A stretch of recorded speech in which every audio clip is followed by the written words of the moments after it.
Long before temples turned into ruins, before myths became bedtime stories, before statues stood silent in museums, people once whispered their names with fear. Not love, not comfort, fear. The 12 Olympians were not just rulers of the sky, the sea, and the underworld. They were unpredictable forces, powerful, emotional, sometimes cruel. So the real question is simple. Were they gods or monsters? Imagine waking up in a world where lightning could strike your house because a god was angry, where your love life could be destroyed because a goddess felt jealous, where a simple mistake could turn you into stone, a tree, or something worse. This was not imagination for the ancient Greeks. This was reality. They believed the Olympians were always watching, always judging, always reacting. At the center of everything stood Zeus, king of the gods, ruler of thunder, protector of justice. But his story is not as heroic as many people think. Zeus overthrew his own father to take power. His father Cronus had swallowed his children in fear of losing his throne. Zeus survived, returned, and forced Cronus to release them. A brave act? Yes, but what happened next feels darker. Zeus did not end the cycle of fear, he continued it. He ruled through power, intimidation, and control. And his endless affairs with mortals created chaos everywhere he went. Cities burned, families broke apart, women suffered, children were born into curses they never asked for. Is this the behavior of a protector, or something else? Then there was Hera, queen of the heavens, goddess of marriage, symbol of loyalty. Yet her anger shaped some of the cruelest punishments in mythology. Instead of confronting Zeus, she punished the women he loved, and even their innocent children. Heracles was only a baby when Hera tried to destroy him. She sent serpents into his cradle, a newborn child attacked in his sleep. Later, she made his life a nightmare of impossible tasks, all because he existed. Was this justice, or revenge disguised as divine authority? Poseidon ruled the oceans. Storms followed his mood. Earthquakes followed his footsteps. Sailors prayed to him before every journey, because without his blessing, they might never return home. But Poseidon's anger was legendary. When a city chose another god over him, he flooded their lands. When heroes offended him, he trapped them at sea for years. Odysseus wandered the oceans for a decade because Poseidon refused to forgive him. 10 years of suffering, 10 years away from home, one insult, one punishment. Does mercy exist in a ruler like that? And then there was Hades, the most feared of all.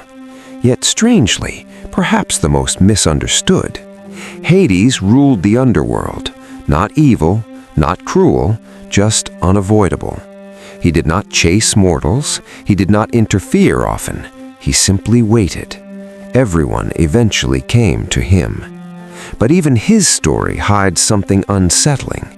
He took Persephone from the world above, not by invitation, not by agreement. He took her, and suddenly seasons changed forever. Winter arrived, spring disappeared, a mother cried, and the earth itself suffered. Was this love, or something darker hiding beneath silence? Athena was different, wise, strategic, calm. She helped heroes succeed, guided warriors through impossible battles, protected cities with intelligence instead of brute force. But even Athena carried shadows. She punished Medusa in a way that still shocks people today. Medusa had already suffered, already been violated, yet Athena turned her into a monster. Hair replaced with snakes, face turned into a weapon. Anyone who looked at her died instantly. Was that justice, or a warning to the powerless? Apollo shined like sunlight itself, god of music, healing, prophecy, art, balance. He represented beauty and harmony. But when anger touched him, his punishment became terrifying.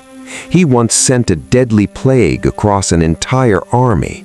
Not one soldier, not one leader, an entire army. People suffered, people died slowly, because someone insulted his priest. How much power is too much power? Artemis walked through forests untouched by civilization, protector of animals, guardian of young women, symbol of independence. Yet even she could be merciless. A hunter once saw her bathing by accident, not by intention, not by disrespect, by accident. She turned him into a deer, then his own hunting dogs tore him apart.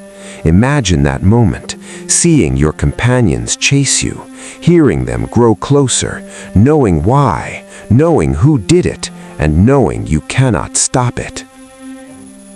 Ares lived for chaos. War was not his responsibility. War was his passion. He enjoyed conflict. He fed on violence. Even his own gods did not trust him. Even his own parents disliked his presence.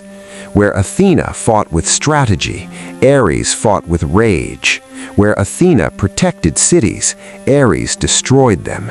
Yet he was still worshipped, still honored, still feared. What does it say about humanity that we honored the god of destruction? Aphrodite ruled hearts. Desire followed her footsteps. Love grew wherever she appeared. But love is not always gentle. Sometimes love destroys more than war. She caused rivalries between gods, jealousy between mortals, and one decision connected to her beauty started the Trojan War. A war that lasted 10 years, a war that destroyed cities, a war that ended thousands of lives, because someone asked a simple question: who is the most beautiful? And Aphrodite wanted the answer to be her. Hephaestus worked in silence, creator of divine weapons, builder of impossible machines, master of fire and metal. But even he carried scars from the cruelty of Olympus. Some stories say his own mother threw him from heaven because he wasn't perfect. He fell from the sky, fell for hours, fell until the earth finally stopped him. And even after returning, he was never treated like the others. He built their palaces, forged their armor, created their thrones, yet remained alone. Even gods could suffer rejection. Even gods could be outsiders. Hermes moved between worlds, messenger, trickster, guide of souls, protector of travelers. He could cross boundaries others could not, but he also stole, deceived, manipulated. Even as a child, he tricked Apollo himself. Hermes showed that intelligence without limits can become something unpredictable, something dangerous, something impossible to control.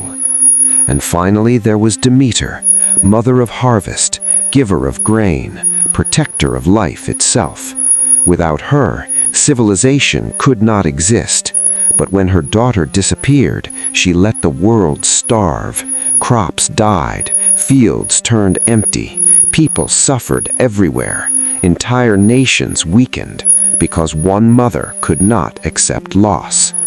Can you blame her or fear her power? So what were the Olympians really? Protectors? Destroyers? Teachers? Warnings?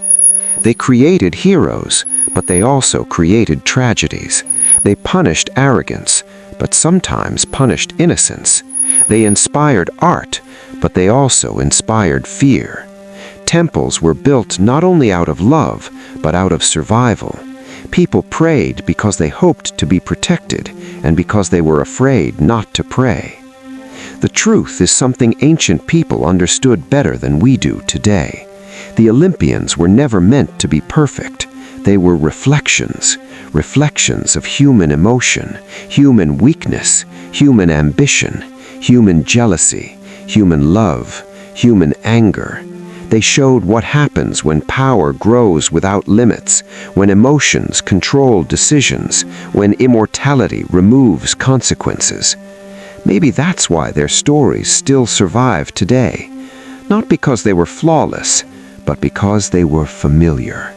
They made mistakes. They hurt others. They protected those they cared about. They punished those they feared. They behaved like rulers, like parents, like enemies, like us. So the next time you see a statue of Zeus holding lightning, or Athena standing in armor, or Poseidon raising his trident toward the sea, ask yourself something simple. Were these beings truly divine, or were they mirrors, showing humanity what happens when power becomes unstoppable? Maybe they were gods. Maybe they were monsters. Or maybe they were both.